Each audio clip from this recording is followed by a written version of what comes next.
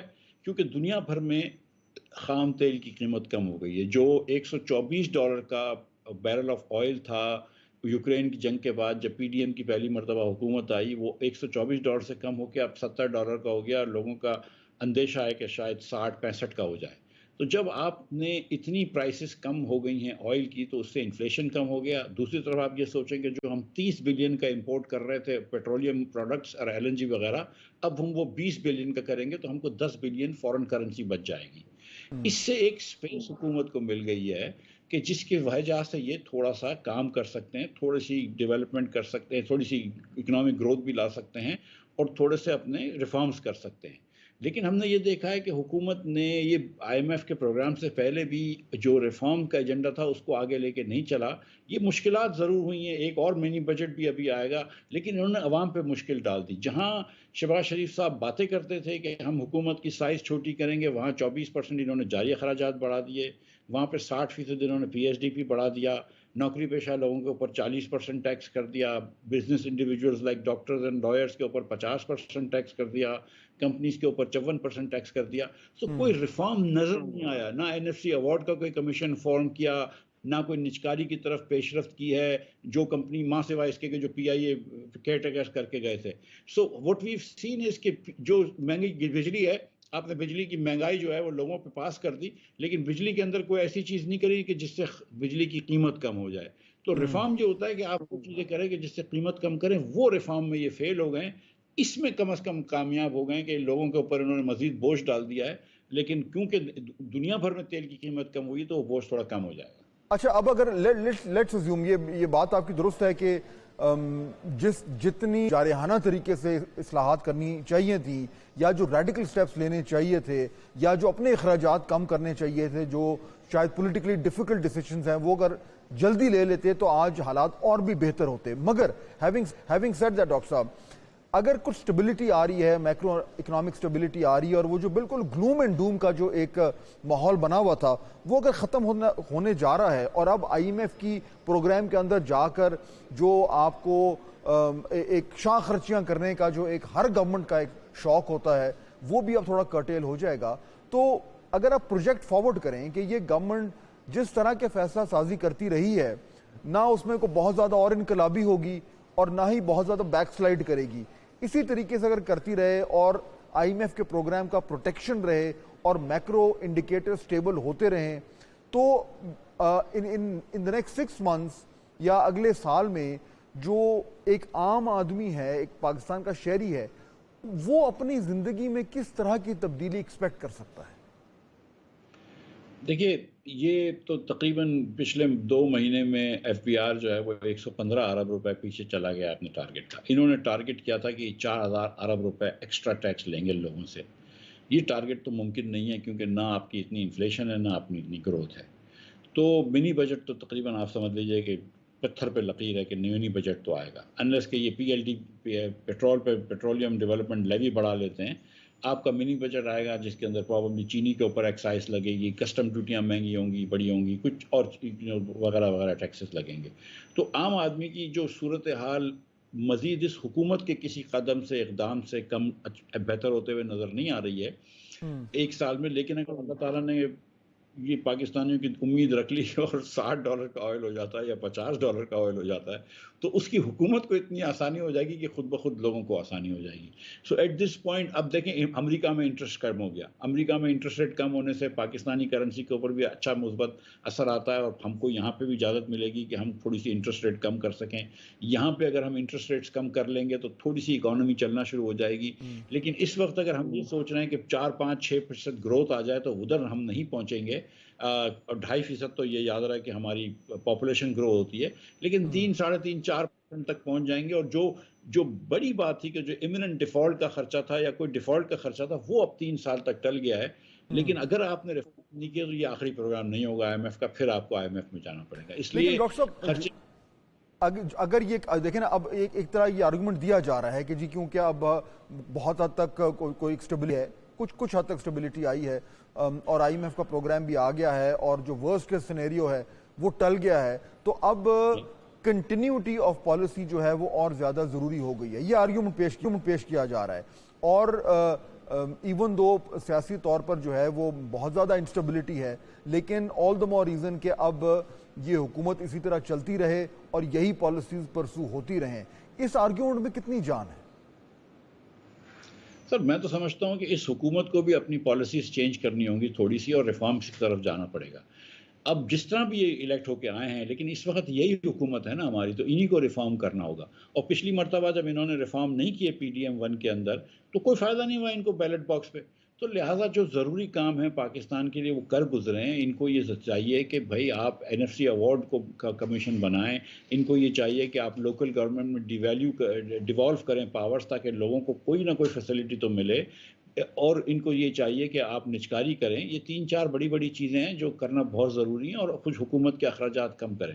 دیکھیے فہد، پاکستان کے اندر 40% بچہ اسکول میں نہیں ہے، which is the largest out of school population in the world. Hindustan اور چین جو ہم سے 5 گنا بڑے ملک ہیں، اس میں بھی اتنے بچے اسکول کے باہر نہیں ہیں جتنے پاکستان میں ہیں. میں اور آپ جو بھی بات کر لیں، حکومت کوئی بھی اکنامک پالیسی کر لے، پاکستان ترقی نہیں کرے گا جب تک ہم اپنے بچوں کو تعلیم نہیں دیں گے. پاکستان ترقی نہیں کرے گا جب تک ہم اپنی زچگی کی عمر کی بہنوں کی صحت کا خیال نہیں کریں گے اور پاپولیشن گروتھ کو کم نہیں کریں گے. یہ حکومت جو ہے نا اس طرف دھیان دیتی ہوئی نظر نہیں آ رہی ہے. یہ حکومت کا جو شوق ہے نا وہ کورٹ میں امینڈ کر دیں، یہ کر دیں، وہ کر دیں. میں آپ کو بتا رہا ہوں 2 FCCs بنا لیں، ایک FCC بنا لیں، اس کے اوپر ایک اور FCC بنا لیں. اگر آپ پاپولیشن گروتھ کم نہیں کریں گے، بچوں کو تعلیم نہیں دیں گے، پاکستان کبھی بھی گرو نہیں کرے گا. بالکل ٹھیک بات ہے. اس سے ہارڈ ٹو ڈس ایگری جو آپ کا پوائنٹ ہے. بات بھی ٹھیک ہے کہ یہ وہ اقدامات ہیں جو ہر حکومت جن کے حوالے سے دعوے تو کرتی ہے لیکن کام نہیں ہوتا. ایجوکیشن ایمرجنسی پچھلی گورنمنٹ نے بھی، جو PTI کی گورنمنٹ تھی، اس نے بھی دعویٰ کیا تھا ہم لگا رہے ہیں. اس گورنمنٹ نے بھی یہی کہا ہے کہ جو ہم لگا رہے ہیں، لیکن اس کی جو ہے ہمیں کوئی ثبوت تو نظر نہیں آ رہے. لیکن کمنگ بیک ٹو ہمارا جو مین ٹاپک ہے ڈاکٹر صاحب، اب اگر ہم یہ کہہ رہے ہیں کہ جی ہم ایک طریقے سے روڈ ٹو ریکوری پہ چڑھ گئے ہیں، اور آپ کا یہ موقف جو مجھے سمجھ آ رہا ہے کہ ٹھیک ہے جی ابھی تک ہم نے کم از کم اتنا کام تو کیا ہے کہ ہم نے ورسٹ کے سینیریو سے اپنے آپ کو بچا لیا، اور اب اگر ہم اچھے فیصلے کریں یا کم از کم ثابت قدم رہیں تو معاملات کچھ نہ کوئی بہتری کی طرف چلنا شروع ہو جائیں گے، اور اگر مشکل فیصلے اور ریفارم کر لیں تو حالات اور بہتر ہو جائیں گے. اس وقت آپ کے خیال میں فوری طور پر IMF کے پروگرام میں جانے کے بعد اور اس کے ساتھ جو کانفیڈنس آیا ہے، اس کانفیڈنس کو سامنے رکھتے ہوئے مشکل بڑے اصلاحاتی فیصلے کون سے ہونے چاہیے؟ دیکھیے یہ جو آپ نے بہت اچھی تشریح کی ہے، اینڈ آئی تھنک کہ آپ اس پہ بہت ہی اچھی تشریح کی ہے کہ ایک تو ہم نے اپنے آپ کو ڈینجر سے بچا لیا. IMF کا پروگرام یہ ہے کہ آپ نے خدا نخواستہ یہ گارڈ ریلز کھڑے کر دیے کہ ہم اس پل سے نہیں گر سکتے. آپ مطلب آپ نے ایک چھتیں لگا دی ہیں، تو وہ IMF نے آپ کو بچا لیا. ساتھ آپ کو دنیا بھر میں پیٹرول سستا ہو گیا، LNG سستا ہو گیا، DAP سستا ہو گیا، فرٹیلائزر سستا ہو گیا.